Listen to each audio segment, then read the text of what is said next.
Hello, everybody. Today I'm talking about Jupiter in Sagittarius. This is a very transformative transit, not as simple as you think it is. And it is from 4th of November 2019 right up to 19th of November 2020. How does it affect? Hello, I'm Komilla Sutton, and we are talking about Jupiter's transit in Sagittarius. Do remember to subscribe and also press the bell notification, because this particular video is in two parts. I'm going to do today, the part is only about Jupiter in Sagittarius, and in a few days I will upload Jupiter in Sagittarius and how it affects you. But Jupiter came into Sagittarius 12 years ago, and you may remember that was quite a dramatic time when the world markets were collapsing, and it was economic crisis all over the world, especially in USA. And so what you have to think about it is that Jupiter in Sagittarius, although it's in its own sign and it is strong, it is not as easy as it appears at first glance. In fact, very often the senior scholars in Vedic astrology always say that one has to be careful about the transit of Jupiter in Sagittarius. And one of the main reasons is this, that as soon as it comes into Sagittarius on 4th of November, it's already in Gandanta. So it has been in Gandanta since 31st of October, and it continues to be in Gandanta in November up to 8th of November. So that Gandanta transit itself is going to shake situations out. Although we had a long Gandanta in April, March, April, almost to May last year, and I spoke about it, same Scorpio, Sagittarius, Gandanta. Now, what was left undone, Jupiter is going to finish it off just now. So expect some major changes, not necessarily just in your own life, but in the world as well. Because this Jupiter, he's the planet of wisdom and knowledge. And when he's Gandanta, he's not going to be able to give the wisdom and knowledge to others and, calmness, and let's take it slowly. And the Gandanta aspect as well is quite dramatic. And so that is one most important aspect of Jupiter going into Sagittarius. The second thing is this, that mostly in Scorpio, Jupiter has been on its own and has had no major planetary conjunction. But going into Sagittarius, already Saturn and Ketu are there, although they're quite a bit apart.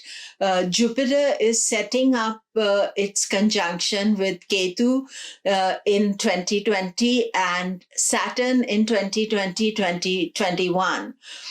So two major planets are there in Sagittarius and then later on in Capricorn.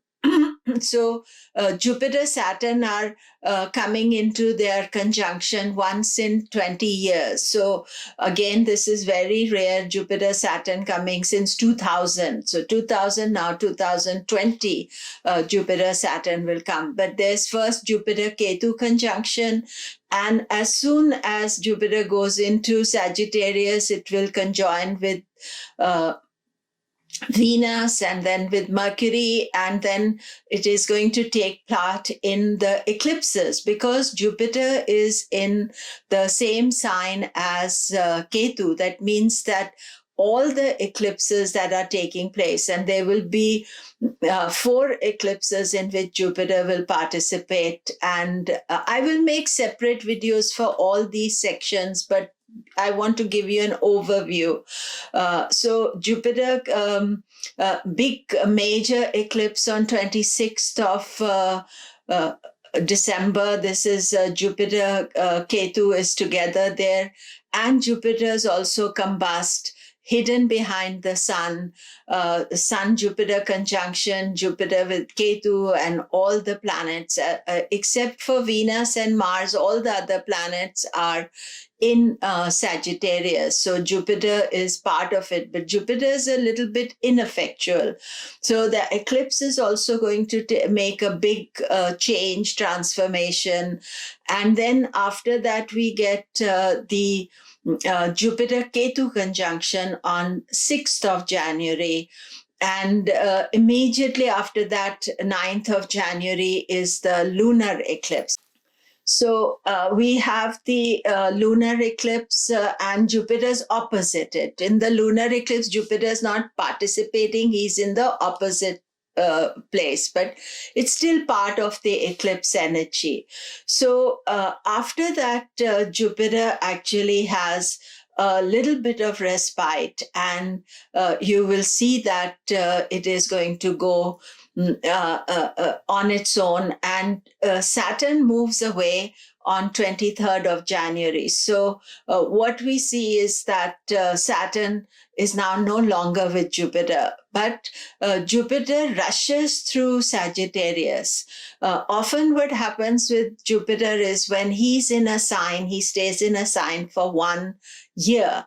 But if he rushes through the sign and doesn't retrograde within the sign, that means sometimes you'll see that within the year, Jupiter will go into another sign and then retrograde back. And that is what is going to happen to Jupiter this year, to 2020, with this transit, that Jupiter stays alone, but it is in Sagittarius till 29th of March. And then he is going to go into Capricorn, which is its debilitated sign, and will stay in Capricorn till June 26th. So you see that Jupiter will get debilitated. Then because Saturn is in Capricorn, it will conjoin with Saturn and retrograde, and then go out of retrogression,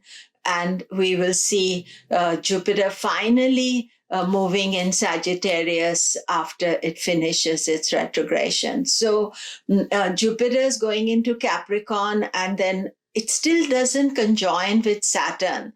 It's almost like playing the Jupiter's Saturn dance, you could say, that it's playing a dance with Saturn. It comes in Sagittarius. Saturn is still in Sagittarius till 23rd of January. Then it goes back to Capricorn, where Saturn is there on 29th of March, and then it stays with Saturn till 26th of June. And then, of course, it is not with Saturn, and it will go back into Capricorn on 19th of November 2020.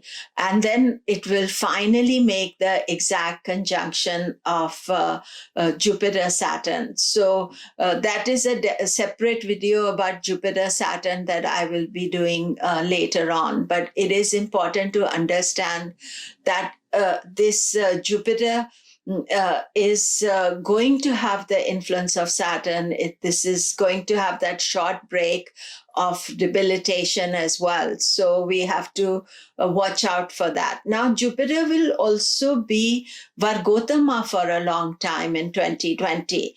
And that is a positive aspect. The reason why it is Vargottama for so long is that Sagittarius, Capricorn, that area, 26 degrees 40 Sagittarius to 30 degrees Sagittarius, 0 to 320 Capricorn is Vargottama zone. And in my video on Vargottama, I have written about it. So you can look it up. I've put a link here.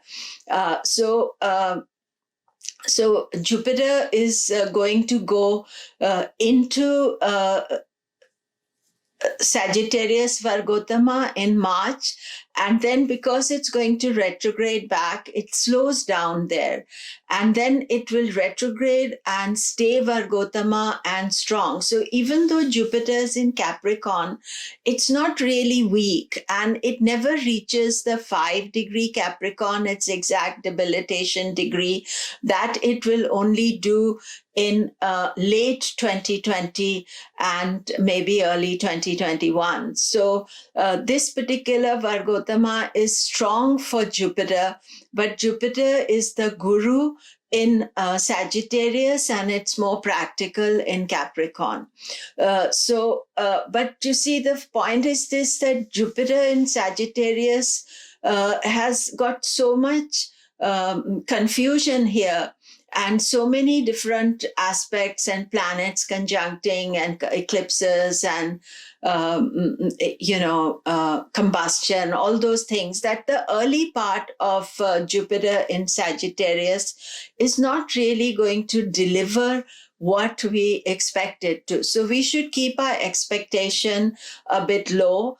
Because there will be a lot of changes. Although in the end, we'll think, wow, this is quite a good energy and these changes are really good. But at the beginning, it seems like a lot of expectation, but less delivery. And Jupiter, as I said, in Sagittarius, he's the guru, he's the strong personality. Whereas when he goes into Capricorn, there's a more practical side of Jupiter.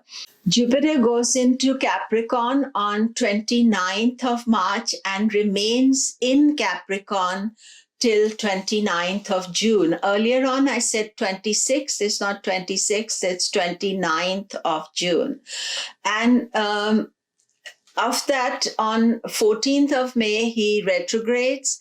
And till 29th of June, Jupiter is retrograde in Capricorn. And then from 29th of June to 12th of September, it is going to retrograde in Sagittarius. And as I said to you, that a large part of this will be its Vargottama position, first in Sagittarius, then in Capricorn, then again in Sagittarius again. So we get a solid Vargottama energy for Jupiter. Jupiter, Ketu are together and in Sagittarius and giving a very spiritual energy to Sagittarius. And this has been an ideal time for you to delve deeper into Jyotish, do more spiritual work.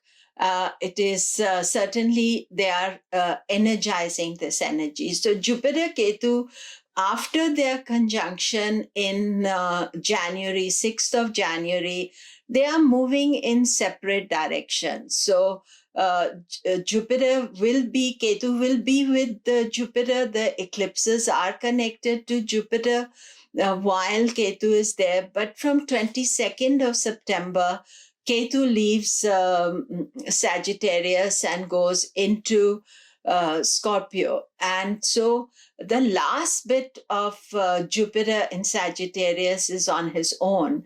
And that is when Jupiter is going to be giving all his gifts to all of us.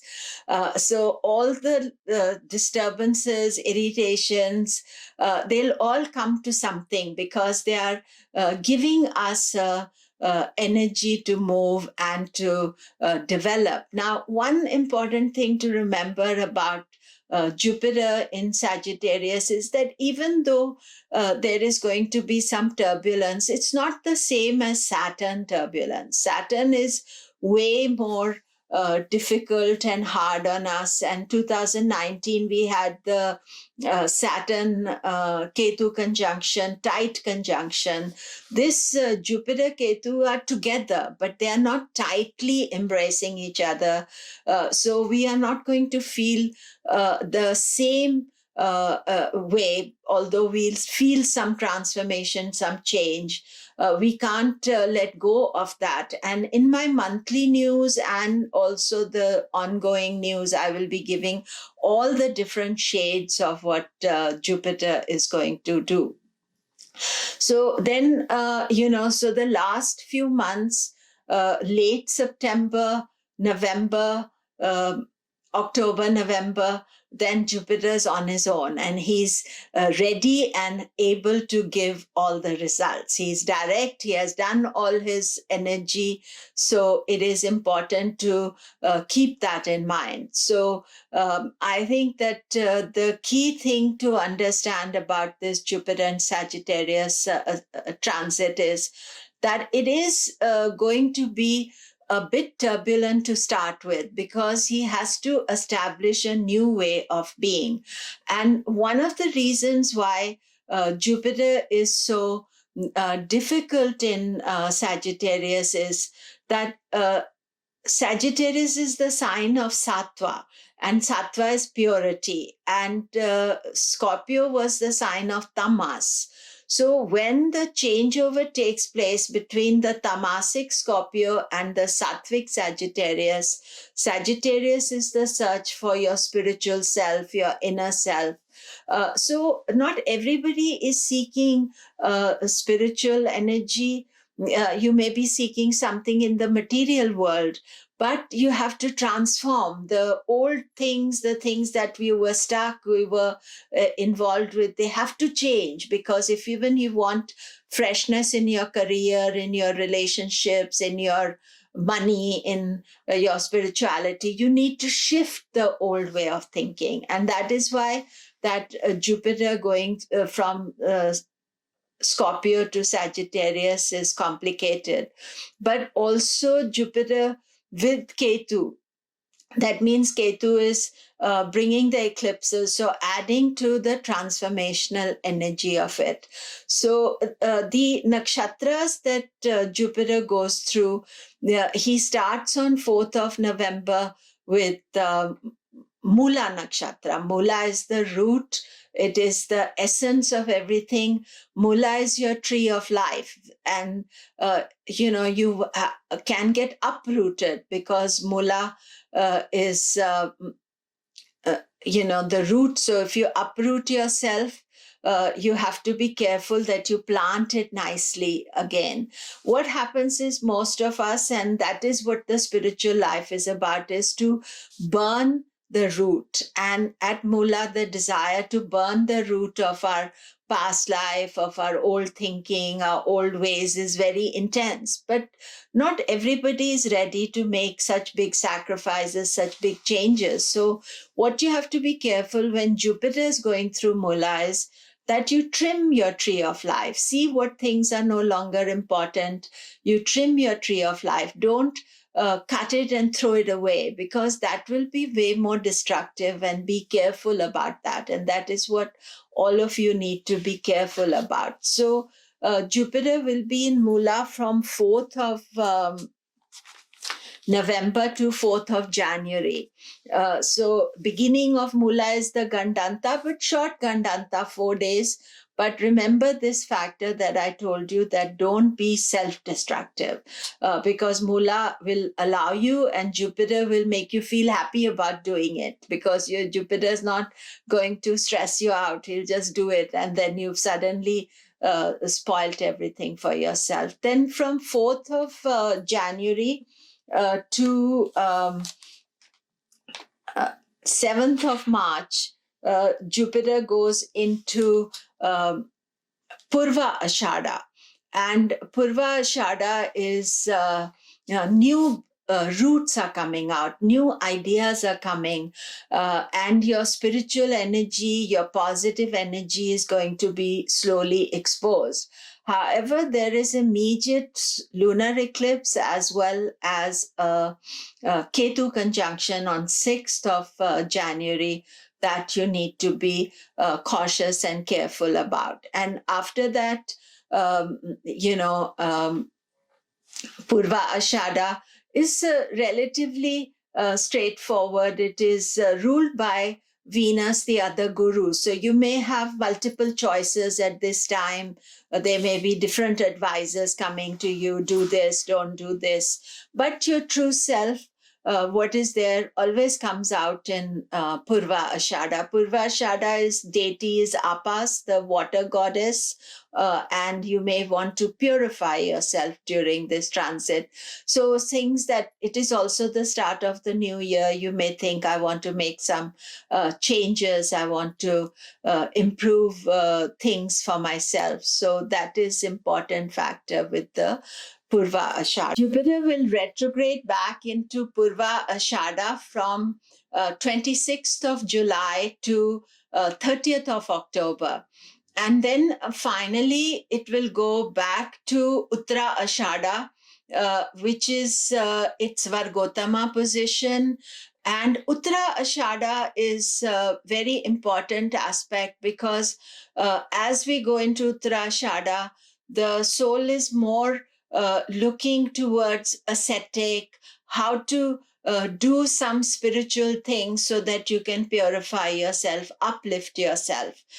If you're thinking more of a materialistic ambition, you still need to discipline yourself to get yourself into the correct position so that you can develop yourself fully.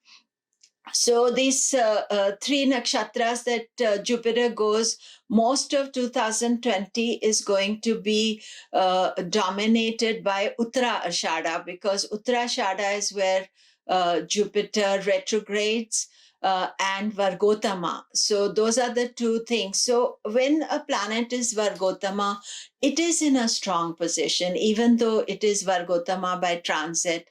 So expect that there is strength for you in this Jupiter's transit. And during the time when there is turbulence and things are not going according to plan, then stay calm and plan for this turbulence. So what I'm going to do is that the second part of this video will be in about how it affects you. So do remember to subscribe, press the bell notification, and share with people as well. Thank you very much. Check out my website, komilla.com.